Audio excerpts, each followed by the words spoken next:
بسم اللہ الرحمن الرحیم۔ ناظرین، میں ہوں آپ کا میزبان انور غازی اور آپ درسقرآن.com پر سیرت النبی سیریز دیکھ رہے ہیں۔ سیرت کے مختلف گوشوں پر پہلوؤں پر ہم روشنی ڈال رہے ہیں۔ الحمدللہ سیرت النبی صلی اللہ علیہ وسلم کا یہ پروگرام دنیا بھر میں دیکھا جا رہا ہے، مقبول ہے، پسند کیا جا رہا ہے۔ روزانہ 200-400 میلیں آتی ہیں، ای میل آتی ہیں اور واٹس ایپ پر میسیج کے ذریعے، ٹیکسٹ میسیج کے ذریعے یہ سارے مجھے ملتے ہیں۔ بالمشافہ لوگ بھی بتاتے ہیں، بہت ساری خواتین نے بتایا کہ ہم بچوں کی تربیت اسی طرح کر رہی ہیں کہ جس طرح آپ بتا رہے ہیں اور جس طرح رسول اللہ صلی اللہ علیہ وسلم نے ہمیں ایک طریقہ بتایا ہے۔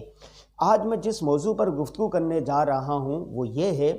کہ درس قرآن اور درس حدیث دونوں متوازی چلنا چاہیے۔ کیوں؟ اس کی وجہ دیکھیں۔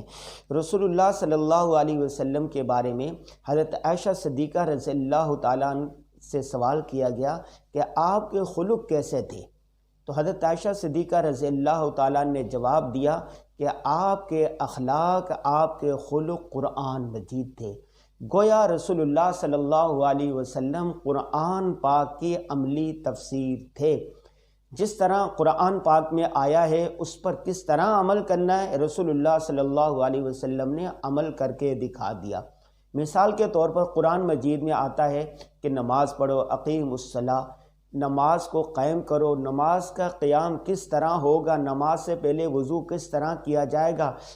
فجر کی کتنی رکعت ہوں گی، کتنے فرض ہوں گے، کتنی سنت ہوگی، ظہر کے میں کتنے فرض ہیں، کتنی سنتیں ہیں، کتنے نوافل ہیں، عصر کس طرح پڑھنی ہے، نماز پڑھنے کے مکروہ اوقات کیا ہیں، نماز پڑھنے کا صحیح طریقہ کیا ہے، رسول اللہ صلی اللہ علیہ وسلم نے عملی طور پر کر کے صحابہ کو بتایا۔ روزہ رکھنا ہے، روزہ کس وقت رکھنا ہے، روزے کے فرائض کیا ہے، نواقض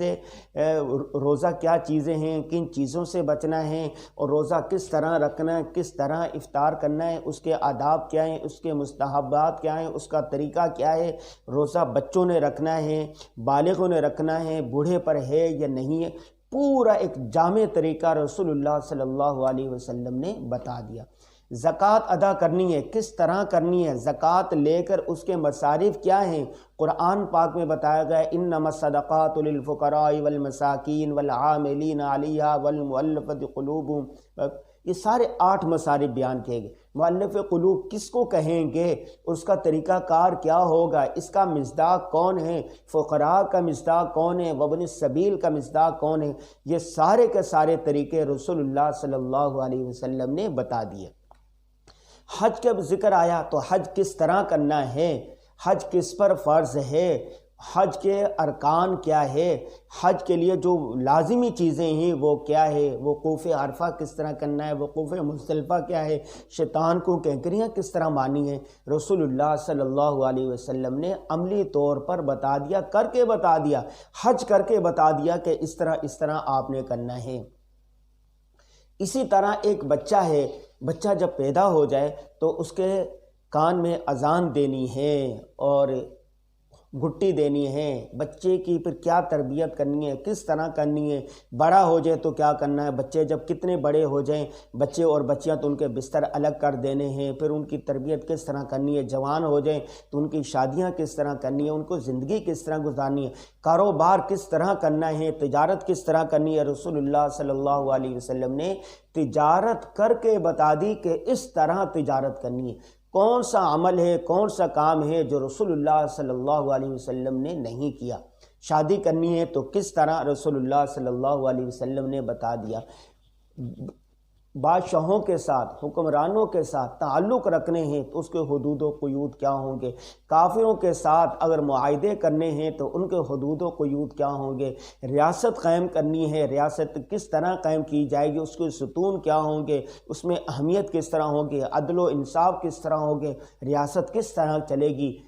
ارسطو کی طرح، افلاطون کی طرح خیالی ریاست کا نقشہ پیش نہیں کیا، بلکہ رسول اللہ صلی اللہ علیہ وسلم نے ریاست مدینہ کو قائم کیا اور پھر ایک کامیاب طریقے سے اس کو چلا کر بتا دیا کہ ریاست مدینہ کو ساری چیزیں اس کے اندر موجود تھی، بتایا کہ یوں امور سلطنت کو چلایا جائے گا۔ کہا کہ معاشرے کو تباہ کر دینے والی چیزیں عدل و انصاف کا فقدان ہے، ظلم ہے۔ رسول اللہ صلی اللہ علیہ وسلم فرمایا عدل و انصاف سب کے لیے برابر، بادشاہ کے لیے، غریب کے لیے، امیر کے لیے، غریب کے لیے، سب کے لیے عدل و انصاف کے پیمانے ایک ہو گئے۔ یہاں تک فرمایا کہ اگر میری بیٹی فاطمہ بھی چوری کرے تو اس کا بھی ہاتھ کاٹوں گا۔ جرائم کی سزائیں بتا دی کہ اگر کوئی زنا کرتا ہے تو اس کی سزا ہوگی، کیا ہوگی، اگر وہ شادی شدہ ہے تو اس کی سزا یہ ہے، اور بغیر شادی شدہ اس کی یہ ہے، اگر وہ چوری کرتا ہے، کتنی چوری کرتا ہے اس کی سزا یہ ہے، اگر کوئی شراب پیتا ہے اس کی سزا یہ ہے، اگر کوئی جھوٹ بولتا ہے فلاں کا، سب کی سزائیں مقرر کر دی۔ کون سا بڑا گناہ ہے، کون سا چھوٹا گناہ ہے، اگر صغیرہ گناہ ہے، چھوٹا گناہ ہے تو وہ کیسے معاف ہوگا، کبیرہ گناہ ہے تو وہ کیسے معاف ہوگا۔ پیدائش سے لے کے موت تک قدم بقدم، لمحہ بلمحہ رسول اللہ صلی اللہ علیہ وسلم نے ایک مکمل ضابطۂ حیات بتا دیا کہ اس طرح ایک مسلمان کو اپنی زندگی گزارنی چاہیے۔ اگر نبی کے طریقے کے مطابق ہم زندگی گزاریں گے کہ دنیا میں بھی کامیاب، آخرت میں جو ابد الاباد ہمیشہ رہنے والی زندگی ہے اس میں بھی کامران، جنت کے ہم مستحق ٹھہریں گے، جنت کے ہم وارث ٹھہریں گے۔ اب دو چیزیں ایک ساتھ چلنی چاہیے، تمام ائمہ کو چاہیے، ائمہ مساجد کو چاہیے کہ درس قرآن اور درس حدیث دونوں کو متوازی لے کر چلیں۔ صبح کے ٹائم میں درس قرآن ہو، شام کے ٹائم میں درس حدیث ہو۔ قرآن کی جو تفسیر ہے صحیح طریقے سے وہ حدیث کے ذریعے سے اچھے طریقے سے ہوتی ہے۔ قرآن پاک گویا متن ہے، حدیث شریف اس کی شرح ہے، اس کی تفسیر ہے۔ قرآن پاک نازل ہوا رسول اللہ صلی اللہ علیہ وسلم پر، رسول اللہ صلی اللہ علیہ وسلم کے اعمال، افعال اور احکام جو حکم دیا ہے وہ کیا ہے، حدیث پاک۔ رسول اللہ صلی اللہ علیہ وسلم کی پوری زندگی سیرت طیبہ، گویا کہ قرآن حضور پر نازل ہوا، حضور کے افعال، اعمال، اقوال، یہ حدیث، رسول اللہ کی طرز زندگی، ایک طرز، ایک حیات، یہ سیرت، تینوں چیزوں کا جو مصداق ہے وہ ایک ہی شخصیت ہے، رسول اللہ صلی اللہ علیہ وسلم۔ تو صبح کے ٹائم میں درس قرآن ہو، قرآن کی کوئی ایک آیت یا ایک موضوع پڑھ کر اس کی تشریح کی جائے، شام کے ٹائم درس حدیث ہو کہ اسی کے مطابق رسول اللہ صلی اللہ علیہ وسلم نے کیا طریقہ بتایا ہے اس پر عمل کیا جائے۔ تو دو چیزیں اگر تمام ائمہ مساجد کے، اس لیے میں کہہ رہا ہوں کہ اس وقت سب سے بڑا جو پلیٹ فارم ہے اصلاح کا، رائے عامہ ہموار کرنے کا، وہ ائمہ مساجد ہیں، وہ محراب و منبر ہے۔ کوئی بھی، ہر آدمی 24 گھنٹوں میں سے ایک وقت میں لازمی مسجد جاتا ہے، جمعے کو لازمی آتا ہے۔ تو اگر درس قرآن اور درس حدیث تمام مساجد میں شروع ہو جائے، تمام اسکولوں میں شروع ہو جائے، تمام اداروں میں شروع ہو جائے، تمام گھروں کے اندر شروع ہو جائے، اللہ جزائے خیر دے استاد محترم مفتی محمد تقی عثمانی صاحب کو، انہوں نے آسان ترجمہ قرآن لکھ دیا ہے۔ آسان ترجمہ قرآن لے لیں، گھروں کے اندر 1 منٹ کی ایک قرآن کی آیت پڑھیں، اس کا ترجمہ کریں عام فہم انداز میں اور اس کی تشریح پڑھیں۔ اسی طرح معارف الحدیث لے لیں آپ، معارف الحدیث میں سے ایک حدیث پڑھیں شام کو، یا اگلے دن ایک حدیث پڑھیں، اس کا ترجمہ کریں اور اس کی تشریح کریں۔ اور اسی طرح آسان فقہ البیوع، یہ ہمارے دوست مفتی حسین خلیل خیل صاحب، اس کی کتاب ہے، وہ لے لیں کہ کاروبار کیسے کرنا ہے، معاملات کیسے چلانے ہیں، کوئی ایک مسئلہ پڑھ لیں، ٹھیک ہے۔ تو اگر 3 چیزیں ہم چلا لیں کہ قرآن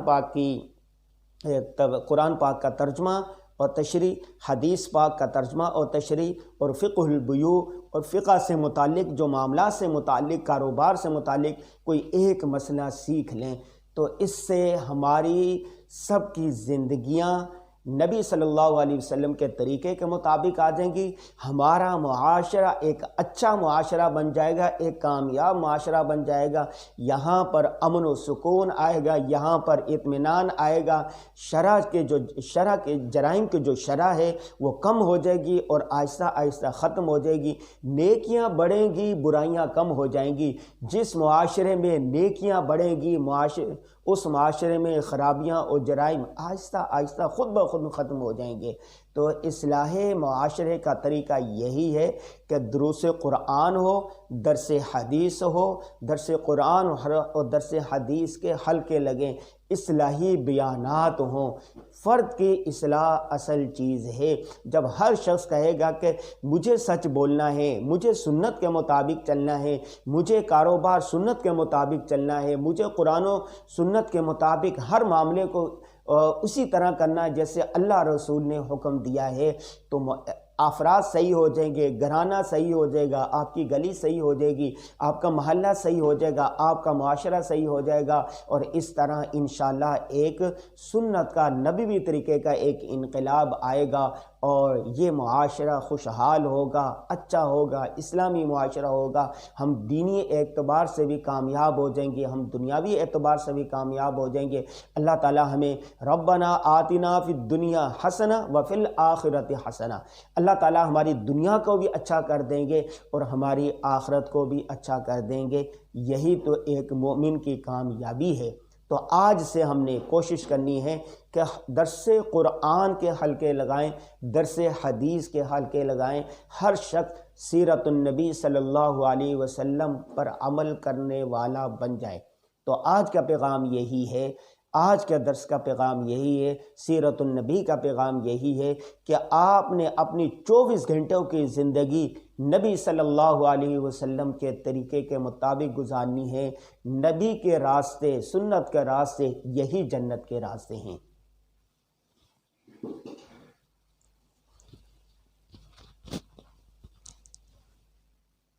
درس قرآن.com www.darsequran.com